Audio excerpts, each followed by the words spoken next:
Abram suas Bíblias lá no livro, na carta de Paulo aos Efésios, capítulo 3. Nós vamos ler a partir do versículo 14. Efésios 3, do 14 em diante. Diz assim: o apóstolo Paulo, segundo a vontade de Deus. Quando penso em tudo isso, caio de joelhos e oro ao Pai, o Criador de todas as coisas nos céus e na terra. Peço que da riqueza da sua glória ele os fortaleça com poder interior por meio do seu Espírito. Então Cristo habitará em seu coração à medida que vocês confiarem nele. Suas raízes se aprofundarão em amor e os manterão fortes. Também peço que, como convém a todo o povo santo, vocês possam compreender a largura, o comprimento, a altura e a profundidade do amor de Cristo. Que vocês experimentem esse amor, ainda que seja grande demais para ser inteiramente compreendido. Então vocês serão preenchidos com toda a plenitude de vida e poder que vem de Deus. Toda a glória seja a Deus, que por seu grandioso poder, que atua em nós, é capaz de realizar infinitamente mais do que poderíamos pedir ou imaginar. A Ele seja glória na Igreja e em Cristo Jesus por todas as gerações, para todos sempre. Amém. Gente, nenhum de nós aqui, eu creio que deseja o esfriamento espiritual. Agora, quem que deseja fortalecimento espiritual, assim, de verdade, levanta a mão. Fala, eu quero, pastor, eu quero ser fortalecido por Deus. Amém, que bênção. Eu imagino que todos nós aqui, né? O apóstolo Paulo começa essa segunda parte do capítulo 3 afirmando a necessidade de falar o que vai falar, de dizer o que vai dizer. Ele fala, por esta causa, irmãos, Paulo tinha falado um pouco antes que Cristo trouxe paz entre judeus e gentios. Jesus Cristo é o motivo de toda a paz. E aí agora então falando da igreja que possibilitou essa paz, não importa se você é judeu, se você é africano, se você seja quem for, você tem acesso por Cristo à salvação. O apóstolo Paulo, ele vai motivar a igreja. Ele agora quer que a igreja, além de saber quem ela é, saiba como ela deve viver. E ele então vai falar algumas coisas que vão tocar exatamente nesse ponto da necessidade de sermos fortalecidos, da necessidade de não nos acomodarmos na vida cristã. Paulo, ele é como se ele dissesse, eu quero que vocês tomem posse da riqueza que vocês têm, da riqueza que vocês possuem. E orando, o apóstolo Paulo aponta algumas áreas nas nossas vidas que devem ser aperfeiçoadas. A primeira delas, o fortalecimento interior. Vejam bem, de início, nós temos necessidades externas a nós e internas. E o apóstolo Paulo agora vai falar só sobre coisas internas, só sobre coisas que estão dentro de nós. E como que é este fortalecimento? Primeiro, a ênfase que ele coloca na postura espiritual. Ele diz, me ponho no texto, gente, no texto que nós temos, joelhos. Ele deixa clara a reverência espiritual dele para com a condição nossa na presença de Deus. Não significa que a gente tenha que ajoelhar para fazer toda a oração. Cada um ora do jeito que achar melhor. Mas o Paulo está querendo deixar claro para quem está recebendo a carta a reverência espiritual. Quando nós nascemos de novo e agora somos filhos, cordeiros com Cristo, ele demonstra, olha, vocês são diferentes. Vocês agora têm um status espiritual diferente. Não para que sejamos melhores do que outros, mas para que a gente entenda, olha, vocês estão em uma posição diferenciada. E é por meio da oração que nos apropriamos das riquezas espirituais. Quando eu estava meditando nesse texto, terminando de preparar essa mensagem, eu pensei, a gente muitas vezes pensa tanto nas riquezas materiais e não tem problema de pensar nelas. Mas poucas vezes talvez a gente se apanhe pensando nas riquezas espirituais. Nós pensamos talvez mais nas materiais, em um carro, em uma casa, em um bom salário, e isso não tem nada de errado. O errado é quando nós também não pensamos em riquezas espirituais. A Bíblia nos diz que nas regiões celestiais Cristo nos assentou com ele nestas regiões e ali nós temos toda sorte de riquezas. Se alguém dissesse para o Yuri hoje, Yuri, lá no bairro Moreninhas 4, você vai em tal rua, em tal casa, está aqui a chave, você vai entrar lá e lá tem um tesouro. Vocês acham que ele iria rápido ou ele não ia nem ligar para isso? É claro que o Yuri ia fazer 120 assim que ele conseguisse para ir lá ver esse tesouro. O apóstolo Paulo fala: vocês têm um tesouro. E são muitas riquezas, incalculáveis, nas regiões celestiais. E vocês têm que tomar posse disso. E a posse disso não é no automático. Assim, ó, agora eu creio em Cristo, pois é, eu já tenho as riquezas, você tem elas à sua disposição, mas você tem que ir lá, tomar posse delas. Você faz isso por meio da oração. Ó, 3 coisas que eu quero que a gente não esqueça nessa noite. Por meio da oração, por meio da leitura da palavra e por meio da comunhão, que é o que nós estamos fazendo aqui agora, juntos em Cristo, é que nós conquistamos as riquezas espirituais. Por isso que aquelas pessoas que dizem assim, eu não preciso ir na igreja para servir a Deus, eu creio em Deus. Não, você está errado. A Bíblia diz que é na igreja que você faz isso. É em comunhão, é em oração e é lendo a palavra. Presta atenção, ore, leia a Bíblia e esteja em comunhão na tua igreja até que você seja melhor. Eu preciso melhorar muito na minha vida. E eu sei que você também precisa. Você quer diferença na tua vida, em todos os aspectos? Ore até cansar, até ver que está acontecendo algo novo. Leia a Bíblia até ver que está acontecendo algo novo. E tenha comunhão com a igreja onde você serve a Deus. Somos necessitados deste fortalecimento interior. Vocês percebem que quanto mais o tempo passa, mais a gente tem visto pessoas adoecendo, e era para estar diferente, era para estar com tantas facilitações que nós temos hoje em dia, era para estar diferente, mas está ao contrário. As pessoas não estão aguentando o ritmo, eu acho que é a intensidade com que tudo acontece. Nós necessitamos. Todos nós temos lutas, mas alguns de nós não conseguem, em algum momento, vencer essas lutas. E as lutas financeiras, o trabalho, a capacitação, elas são mais fáceis, gente. O difícil são as lutas espirituais. E Paulo está dizendo: olha, igreja de Éfeso, vocês precisam disso. Olha, igreja presbiteriana da graça, vocês precisam disso. O cristianismo verdadeiro não busca apenas prosperidade. Muita gente tem falado isso e há muitos anos, desde o início do evangelho. Mas o verdadeiro cristianismo não busca apenas prosperidade financeira. Isso, como eu já disse, não é errado.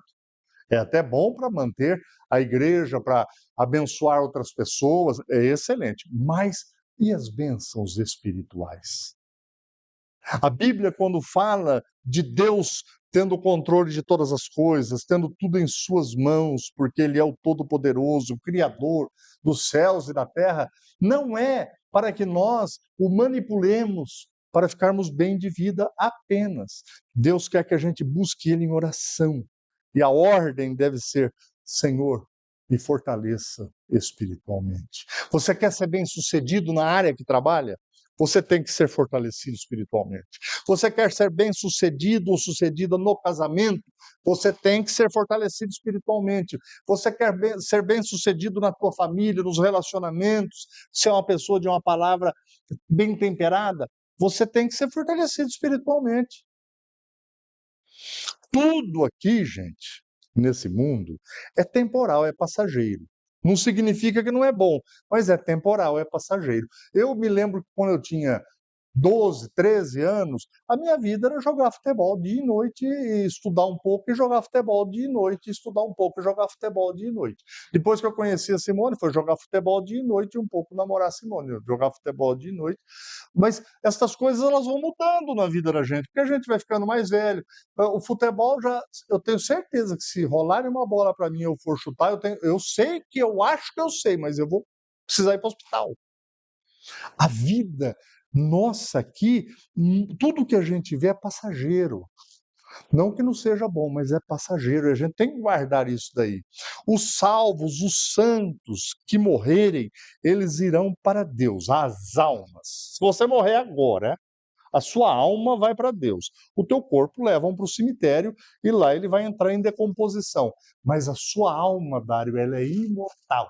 Sua alma não morre. O ser da Simone não morre. O ser do pior elemento que exista no mundo hoje não morre. Ele pode tomar 20 tiros, ele não morre. A alma vai para junto de Deus. O que está salvo vai já no gozo, na alegria de Deus, a alma. O que está perdido vai esperar em algum lugar até a volta de Cristo, mas ele está eternamente perdido. Não tem outro rumo, outra solução, outra. Não tem um. Como é que eles falam nos campeonatos? Quando perde todos e de repente eles fazem uma repescagem. Não tem repescagem no céu. É uma vez só. A oportunidade é agora. O fortalecimento interior começa aqui e agora, mas termina na presença de Deus. É preparando-nos para o céu, que não é um lugar, é a essência de como será a nossa vida eternamente. Em segundo lugar, o apóstolo Paulo ora pela experiência plena com o amor de Cristo. De que maneira? Quanto mais somos fortalecidos pelo Espírito, mais sentimos que Cristo habita em nós. Olha, o Espírito Santo, quando cremos em Cristo, ele vem e sela-nos com a regeneração, a salvação. Depois, é o poder do Espírito que atua em nossas vidas. Mas o Espírito Santo é Deus. E como Deus, ele não força Simone a nada. Ele não nos violenta a vontade. Vocês compreendem isso? O Espírito Santo não violenta a vontade de alguém. É preciso que eu e você desejemos fortalecimento, crescimento. Quanto mais somos fortalecidos, mais sentiremos Cristo em nós. O significado de habitar no texto aqui, habite, nós precisamos compreender, tem dois verbos para habitar, os mais utilizados na língua grega. Um deles é o verbo katoikel, que é o que Paulo usa aqui, que é o habitar, de morar, residir, permanecer, ficar muito tempo. O Dário mora aqui, a Sônia mora nessa casa. É o verbo katoikel. Numa outra possibilidade, por exemplo, o André com a Letícia estão em Gramado, eles estão hospedados, eles estão habitando em um hotel. A palavra é outra, eles já não estão lá, eles vão embora, daqui a uns dias eles vão embora. Entenderam? O que Paulo usa aqui é que o Cristo tem que habitar em nós. Ele tem que ser íntimo, ele tem que ser morador. Ele tem que ser presidente, não apenas morar em nós. Cristo habitará em seu coração. À medida que a gente confiar nele, diz Paulo, precisamos confiar em Cristo. Sabe o que é isso? É deixar de fato Cristo tomar conta da tua vida. É ser a balança fiel nas tuas decisões. Vou fazer isto? É Cristo que vai te auxiliar a resolver. Vou resolver desta maneira? Eu vou abrir o meu coração para os meus desejos? É Cristo que tem que te ajudar a decidir. Porque se Cristo você diz que habita em você, mas é você que toma as resoluções sempre, independente de qual é a vontade de Deus, Cristo só é residente, mas ele não preside a sua vida. E nós, para crescermos e para termos uma vida plena, plena que é boa, é de paz, é de controle, é de gozo, é de alegria, não a todo instante, mas a maior parte do tempo. Cristo tem que ser o que manda, o que comanda. Essa atitude vai levar-nos ao amadurecimento espiritual. O amor de Jesus, ele não é melado, gente. O amor de Jesus é prático. Eu vou tentar explicar isso melhor. Quando nós perdoamos alguém, nós amamos a pessoa. Quando nós auxiliamos alguém que está necessitado, naquele ato de auxílio, nós amamos a pessoa. Quando a Lívia, sendo médica, ela trata de alguém com humanidade, com carinho, ela faz o melhor dela, ela está amando naquele momento. É diferente do amor que a gente imagina. Não é ser melado, é ser prático na vida. Este é o amor de Cristo transbordando na nossa vida. É sermos práticos, é tolerarmos. Gente, às vezes é difícil tolerar as pessoas, não é, dona Ruth? Tem gente mais difícil que as outras, e eu acho que às vezes nós somos mais difíceis que os outros. Quando nós conseguimos suportar o outro, nós amamos de maneira prática. Mas isso só acontece se Cristo de fato for o presidente na tua vida e esse amor estiver dentro de você. Compreender até a plenitude significa entender, tomar para si. Podemos compreender alguma coisa e não tomarmos ela para nós. Por exemplo, a pessoa sabe que o sinal vermelho é para o carro parar, mas o sinal está ficando vermelho, ela passa rápido. Quem aqui já fez isso? Quase todos que dirigem aqui, eu acho que já fizeram. Você sabe a lei, compreende a lei, mas não tomou a lei para si. Tomara que nós, a partir de agora, comecemos a parar, né, Nádia? No sinal laranja, amarelo, não sei.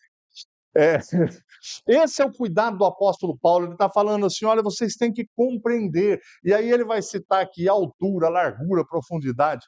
Existe uma teologia, uma interpretação antiga, do tempo de Santo Agostinho, que era muito comum, chamada de interpretação alegórica. Eles olhavam aqui e falavam, a profundidade representa tal coisa da igreja. A largura é outro ministério. Não, na minha opinião, como simples estudioso da Bíblia, para mim isso aí significa Paulo dizendo, olha, vocês têm que compreender o amor de Cristo e Cristo totalmente, é um todo que Paulo está querendo falar. Para mim não tem nenhum ensino específico, mas nós entendemos que é um processo esse compreender plenamente. Mas se compreendermos plenamente, nós podemos muitas coisas. Lembrem-se, o apóstolo Paulo lá em Filipenses, ele fala, tudo posso?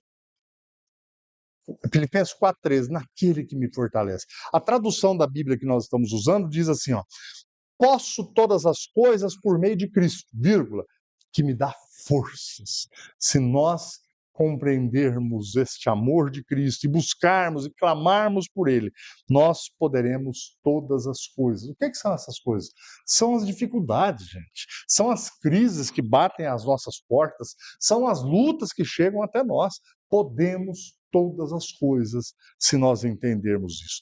E quanto mais experimentamos de fato o amor de Cristo, mais somos fortalecidos. Finalmente, Paulo exalta a Deus por sua glória e poder. No final da oração, Paulo exalta a Deus, porque Deus tem poder e é fiel. Paulo vai falar, nele reside todas as coisas e ele é poderoso para fazer infinitamente mais do que a gente pede.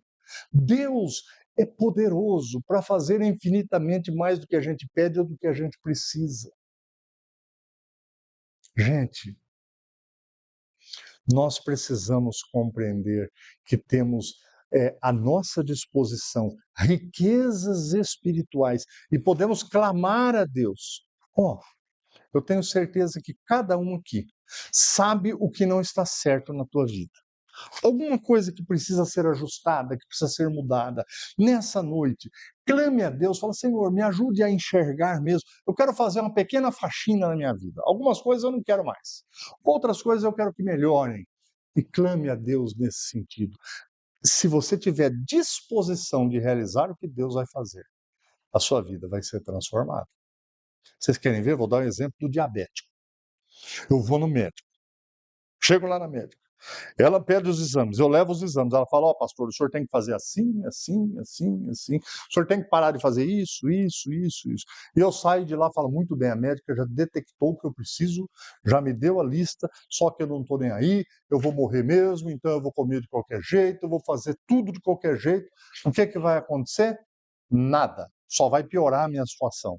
Assim é nós quando saímos da presença de Deus, da palavra, diante da palavra de Deus.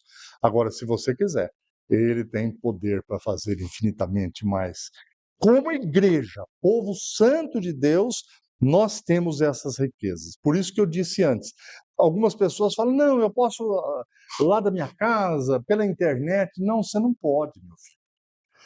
A maneira que Jesus mandou fazer é essa: ide, pregar o evangelho, se reúna com as pessoas, adorem a Deus, orem, clamem, participem da Santa Ceia. A Santa Ceia, ela tem que ser comunitária. Você não pode tomar a Santa Ceia sozinho em casa. Não deve. Com exceção à regra da pandemia, mas mesmo assim, Santa Ceia deve ser tomada em comunhão, mais irmãos, pessoas que confessam o nome de Cristo. Finalmente, em Cristo somos vencedores. Temos lutas dentro e fora de nós, como eu já disse. Eu não sei você, mas eu acho que as de dentro de nós são as mais difíceis. Vocês se lembram?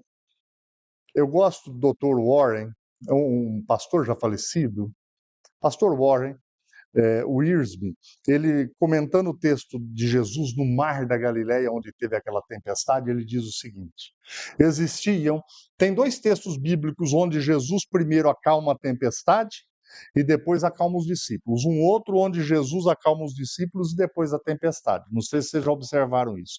O que é que isso quer dizer? Por que é diferente? É porque, às vezes, o problema está fora de nós, as tempestades, o mar revolto, as ondas, aquilo ameaça-nos. Mas, às vezes, a tempestade está dentro da gente. As dores, as mágoas, os medos. Medo. Não sei se você já acordou durante a noite assim, com medo de uma situação. E a palavra de Deus diz que ele tem poder e ele faz infinitamente mais do que nós imaginamos. Ele pode acalmar a tempestade dentro da gente. Ele pode acalmar a tempestade fora da gente também. E isso por meio da oração. Eu já falei para vocês que lá em Apocalipse tem um texto que fala da taça na presença de Deus, onde são depositadas as orações daqueles que creem. De quais creem? De todos os tempos. Mas o que acontece? Você não ora agora e a oração é respondida imediatamente. Tem oração que ainda não foi respondida. O pai da Simone já morreu. 1981, foi 91, né? 91. Ele certamente orou pela filha muitas vezes. Hoje, às vezes, tem coisas que acontecem na vida dela que é resposta do seu Darcy, da oração, foi depositada lá na taça. Orações que foram feitas por nós, por pessoas que já não estão mais aqui. Tem mãe que ora por um filho a vida inteira e ele não converteu, não foi para a igreja, não mudou de vida. Mas às vezes, depois que a mãe já não está mais aqui, a oração é respondida. A oração, porque Deus, ele é poderoso para fazer infinitamente mais do que a gente pode pedir. Ore por aquilo que tem sido maior do que você.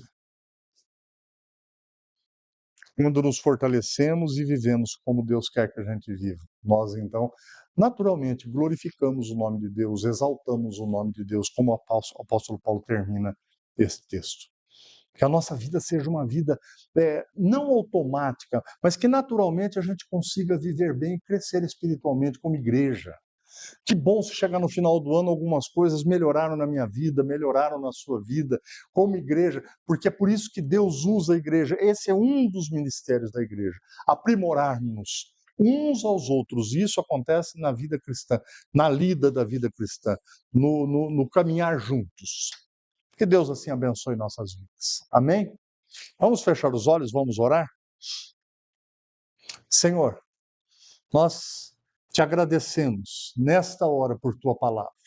Ó Pai, Quando a gente ouve a palavra do Senhor e a orientação dela para que sejamos fortalecidos interiormente e espiritualmente, nós queremos, nós desejamos, muitas vezes existem alguns empecilhos, mas o Senhor conhece todos eles. Nós clamamos nesta noite para que o Senhor nos ajude a tirar esses empecilhos. Ajuda-nos a fazermos uma faxina em nossas vidas. Ajuda-nos a adquirirmos hábitos saudáveis. Ajuda-nos a tornarmos preciosa a tua palavra para nós.